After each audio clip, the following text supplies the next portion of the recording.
premier parti de France quand même. Oui, mais vous n'avez pas eu la majorité.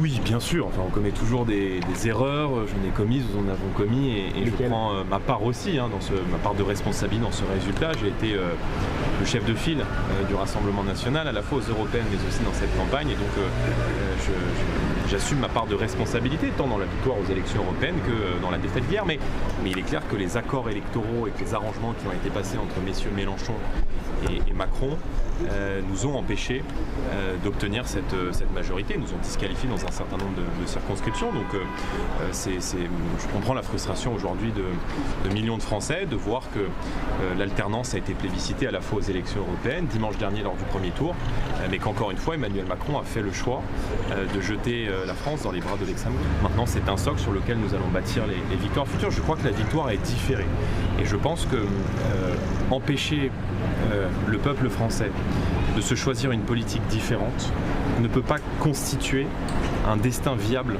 pour le pays et pour les Français. Je veux dire, il faut toujours, je crois, dans les victoires comme dans les défaites, analyser ce qui a fonctionné, ce qui a moins fonctionné, mais nous allons continuer à travailler, je vais continuer à travailler, et je souhaite que nous revenions au prochain scrutin et aux prochaines élections encore plus préparés, encore plus attentifs aux demandes des Français, et encore plus prêts à exercer les responsabilités, mais nous gouvernerons, et la vague qui nous porte est une vague puissante qui s'est exprimée encore hier à près de 37% d'intention de vote, telle qu'exprimée par les Français, et cette vague elle nous mènera au pouvoir, et je pense que